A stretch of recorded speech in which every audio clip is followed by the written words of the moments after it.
That wasn't supposed to be a real date. At least, that's what they told me afterward when everything had already changed. It was a Saturday in October. The kind that smells like cold pavement and wood smoke, and I was already annoyed before I even walked into the restaurant. Trevor had been vague about the whole thing. Just come out, man, we're doing dinner at Harvest Table, it's been forever. And I'd said yes because I hadn't left my apartment for anything other than work in about 3 weeks, and some part of me knew that wasn't healthy. I was 31. I had a decent job in project management at a construction firm in Kitchener. I had a 2-bedroom apartment I rented alone because the second bedroom had become, at some point, just a room where I kept things I didn't want to look at. I was fine. I was fine in that specific way people are fine when they've stopped asking themselves if they're fine. I walked into Harvest Table at 7:15 and immediately clocked the situation. Trevor, his girlfriend Amber, their friend Colin, Colin's girlfriend whose name I always forgot, and one empty chair. The chair was next to a woman I'd never seen before. She was sitting slightly apart from the group in a way that told me she also hadn't been briefed on whatever this was.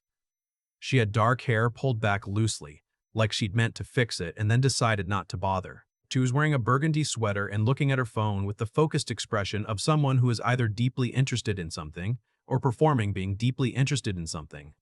Trevor saw me come in and his face did a thing. A grin that flickered. Amber glanced at Colin. Colin looked at the ceiling. I knew that look. I had been the subject of that look exactly twice before in my life, and both times it had ended with me sitting through a charity setup that made everyone uncomfortable for 2 hours. But I sat down. Because I was already there and I'd driven 40 minutes. This is Leah, Trevor said, gesturing toward the woman beside the empty chair.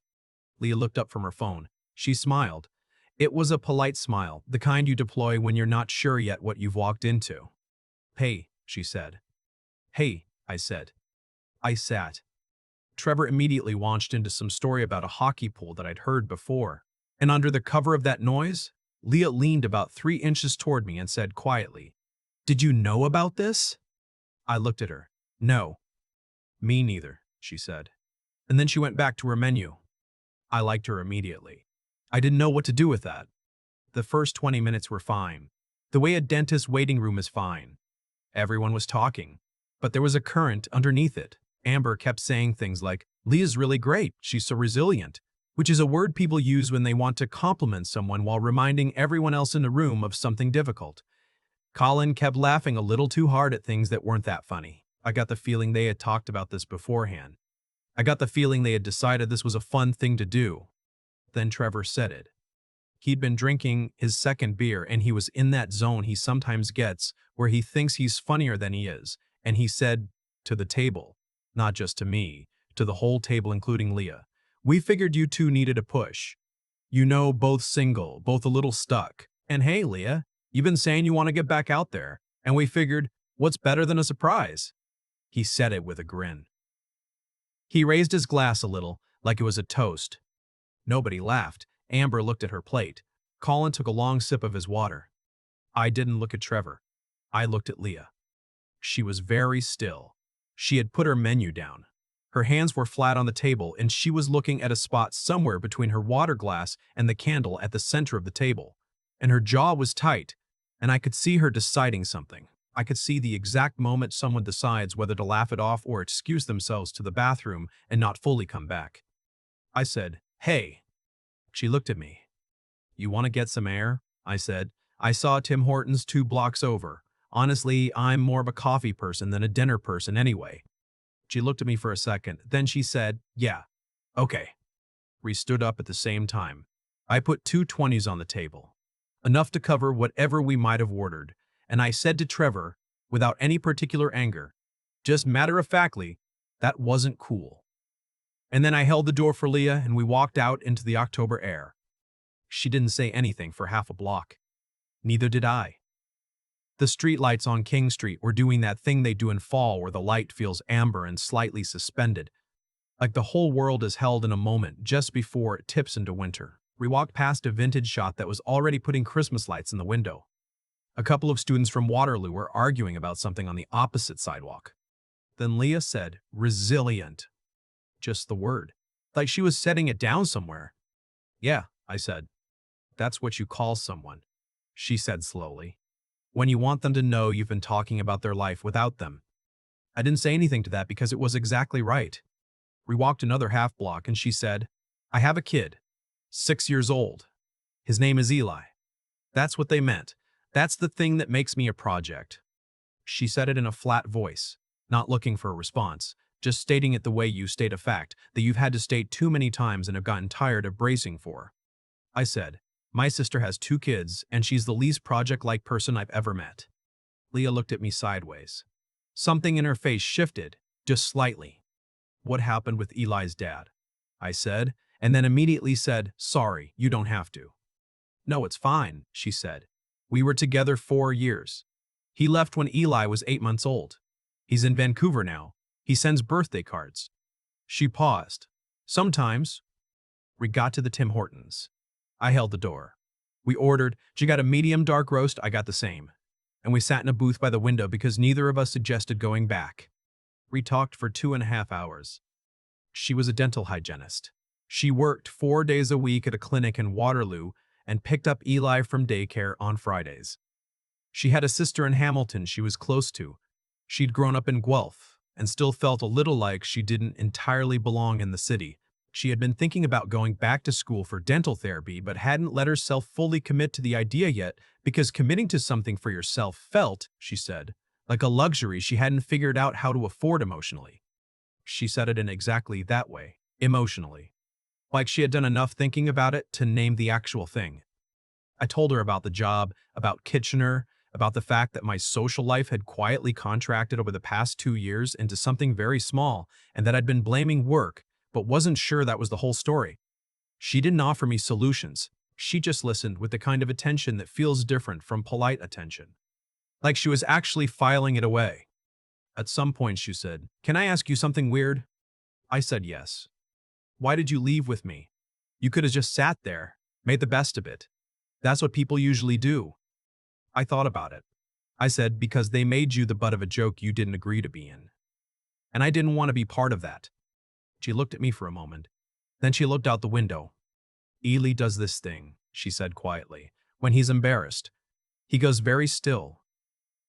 Like if he doesn't move, no one will notice him." I never knew where he got it until just now. I didn't say anything. I just waited. "I do that too," she said. "I was doing it at the table." "I know," I said. "That's why I asked." She looked back at me. She had this expression that I didn't know how to read yet. I would learn to read it later. It meant she was trying to figure out if she could trust something. And she said, "You're unexpected." "Is that good?" "I don't know yet," she said. "But it's interesting." I drove home at 10:30, with the heat on full because October in Ontario doesn't mess around, and I sat in my parking spot for a while before going in. I wasn't sure what had just happened. I'd walked into a dinner I didn't want to go to, walked out of it, and ended up in a Tim Hortons talking to someone for 2.5 hours about nothing and everything. And I couldn't identify the exact moment when I stopped just passing time and started actually being somewhere. I texted Trevor that night. I said what happened wasn't funny and wasn't kind, and I didn't want to have that conversation with him again. He replied with a shrug emoji. We didn't talk for about 6 weeks after that. I texted Leah 3 days later. I said I had a good time, which was true, and asked if she wanted to get dinner sometime, actual dinner, where I knew who was coming. She took 8 hours to respond. When she did, she said yes, but that she needed things to go slow because she wasn't just making decisions for herself anymore, and I needed to understand that up front. I said I understood. We had dinner the following Saturday at a Lebanese place in uptown Waterloo that she suggested. We talked for 3 hours. I walked her to her car. She drove away, and I stood in the parking lot for a minute in the November cold, not quite ready to get in my own car. She told me about Eli slowly, in pieces, the way you hand someone fragile things one at a time to see if they'll put them down carefully. He liked dinosaurs. He was particular about his socks. He had a stuffed elephant named Gerald that was, according to Leah, technically falling apart but could not under any circumstances be replaced. He cried sometimes at night for reasons that weren't always clear, and she would sit with him until it passed. He'd started JK that September at a French immersion school and was taking it very seriously. She didn't ask me to meet him, not for months, and I didn't push. We dated through the winter. Coffee dates, dinners. One afternoon skating at Waterloo Park where she held the wall for 20 minutes before finally letting go. Long phone calls after Eli was asleep. The kind of conversations that don't have a clear subject but cover everything. She was careful. I was careful too. I'd never been in a situation where the stakes felt weighted in this particular way, where the question wasn't just whether two people were compatible, but whether you were the kind of person someone else's child could eventually trust. I thought about that a lot. I thought about what it would mean to be in Eli's life and then not be in Eli's life, and I decided, somewhere around February, that I was not going to be a person who did that to a 6-year-old. I met Eli in March. Leah had planned it carefully. Not a big thing, nothing formal. She'd arranged for us to all end up at Memorial Park on a Saturday morning. The three of us and her sister Claire and Claire's dog, so there were other people and a dog, and enough going on that there was no pressure on any single moment. Eli spent the first 40 minutes ignoring me with the focused energy of a child who is very aware of you. Then he fell off a swing. It wasn't a bad fall, he wasn't hurt, but he sat there in the wood chips for a moment with that specific expression children get right before they decide whether to cry. I crouched down and said, "You okay?" He looked at me. He said very seriously, I wasn't holding on properly. I said, "It happens to everyone." He considered this. Then he said, "Do you know about raptors?" I said I knew a little. "I know a lot," he said. "Do you want me to tell you?" I said yes. He told me about raptors for 25 minutes without stopping. Leah stood about 15 feet away pretending to talk to Claire and watching the whole thing with an expression I couldn't fully see from that distance, but which I later described to her as the face someone makes when they've been holding their breath for months and finally let it out. Spring came. I helped Leah move a dresser she'd bought on Facebook Marketplace up 3 flights of stairs to her apartment. I learned which pizza place near her building did half and half and which one didn't, and why that mattered when one person wanted Hawaiian, and one very small person was in a deeply anti-pineapple phase. I learned that Eli slept with Gerald the elephant and a specific blue blanket, and that if the blanket wasn't there, he knew. He always knew. Even half asleep. I went back to spending Saturdays alone sometimes. I didn't disappear from my own life, but the edges of her life and mine had started to overlap in ways that felt easy rather than effortful. One afternoon in July, Leah was at a dental conference in Toronto. Eli was with Claire. I drove past Trevor's place and I sat in the car for a while. We'd talked a few times since October, but things had been different. He'd apologized, eventually. And the way people apologize when they've decided the friendship is worth the effort but haven't fully reckoned with what they did. I hadn't told him much about Leah. I didn't want his opinion on it. But sitting there, I thought, he did set this thing in motion. He did it badly and for the wrong reasons and in a way that was unkind to both of us, but he set it in motion. I didn't knock on his door. I drove home. I told Leah about it later. We were sitting on her balcony with the kind of end-of-summer air that already has a hint of September in it, and Eli was asleep inside, and she had a glass of wine and I had a beer, and she listened to the whole thing. She said, "Do you think you would have met me otherwise?" I said I didn't know. Probably not. Kitchener isn't that small, but it's not that big, and our circles didn't cross. She said, "I think about that sometimes, how close I came to leaving that restaurant before you got there. I was sitting there thinking I'd give it 15 minutes, and then say I had to get home to the sitter." I said, "I was 12 minutes late." She looked at me. "Seriously?" "Traffic on the 401, I said. "There was a thing near Cambridge." She was quiet for a moment. Then she laughed. This quiet, disbelieving laugh, and shook her head. 12 minutes, she said. 12 minutes, I said.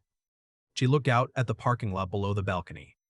There was a couple walking, a golden retriever, and the streetlights were doing that amber October thing again, even though it was July. Or maybe I was just remembering October. She said, "I told Eli you make good pancakes." I said, "That's a high bar. He has opinions." "He does," she said. "So do I." She looked at me. "But I think you clear it." We got married the following August. Small ceremony.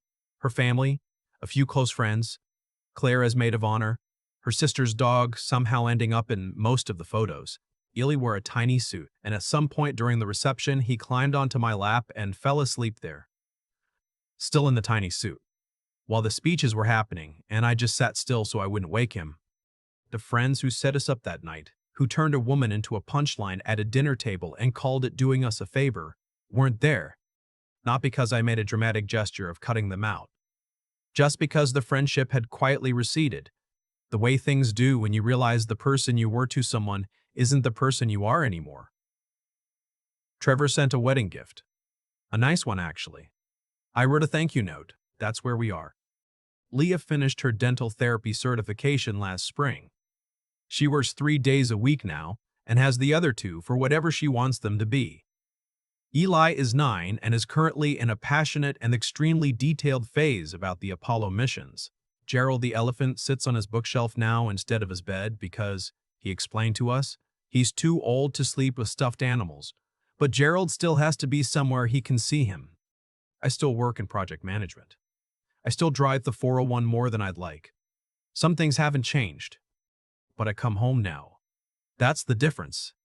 I come home to a kitchen that smells like dinner and a kid who will, given the slightest opportunity, explain to you exactly why the Saturn V rocket was an engineering achievement that may never be surpassed, and a woman who looks at me sometimes across a room with that expression I learned to read, the one that means she's figuring out if she can trust something. And it's settled into something warmer now, something that means she already has. There are people in this world who will look at someone's life and see only the hard parts. They will see a single mother and see a problem. They will see a child and see a complication. They will see all the ways a person's story has been difficult and mistake that for the whole story. I don't have much patience for that kind of arithmetic anymore. The table they set for a joke is where I found the best thing in my life. And the woman they tried to make a punchline out of is the one who calls me every afternoon on my commute home. Just to talk. Just to keep me company on the 401 while I head back to the place I most want to be. I think about that October night more than I probably should, not with bitterness. That passed a long time ago. But with a kind of quiet wonder at how much turned on such a small thing. 12 minutes of traffic on the 401. A woman who had already decided to give it 15 minutes and leave. 2 people who had no idea they were 3 minutes away from never meeting at all. What Trevor did that night was unkind. I don't dress it up.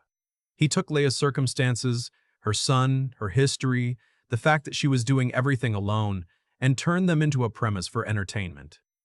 He thought he was doing something harmless. Most people who do unkind things think that the harm is in the thinking that way in the first place, in the arithmetic that says some people's dignity is negotiable depending on how complicated their lives have become. I didn't leave that restaurant because I had some grand moral clarity. I left because I looked at Leah and saw someone deciding whether to disappear into herself, and I didn't want to be one of the people who made that necessary. That's not heroism. That's just basic decency. The kind that costs you nothing except the willingness to act on it. I've thought about that a lot since. How often we know the right thing and hesitate anyway, waiting for it to be more convenient. It wasn't convenient that night. It was a Saturday, I was tired, and Trevor was my friend. I did it anyway. That matters, I think. Not doing the right thing when it's easy, but doing it when it requires you to stand up from the table. Leah taught me something about a different kind of strength. She had been managing, quietly and without acknowledgement, a life that required her to be 3 people at once. Parent, provider, her own emotional support, and she was doing it without asking anyone to notice. When I met her, she had already built more resilience in herself than most people develop in a lifetime. Not because she had to be tough, but because she had figured out, through real difficulty, not theory, what actually mattered and what didn't. That kind of wisdom doesn't come from reading about hard things. It comes from living through them and choosing, on the other side, not to become smaller. And Eli, 9 years old and already asking the right questions, already doing the work of understanding the world with the tools he has. He didn't need to be protected from complexity. He needed someone to show up consistently. That's what I tried to do. Not perfectly. I made mistakes. I misjudged things. There were moments I didn't handle well. But I kept showing up. That's the part that counts, in the end, not the grand gestures. The ordinary Tuesday nights when you could have done something else and you chose to be there instead. I don't know what my life looks like without that wrong turn, without the traffic, without Leah almost leaving before I arrived. I don't think about it much. What I have is what I have. And it started with one choice to stand up from a table and say, quietly but clearly, that some things aren't funny. That choice cost me a dinner. It gave me everything else.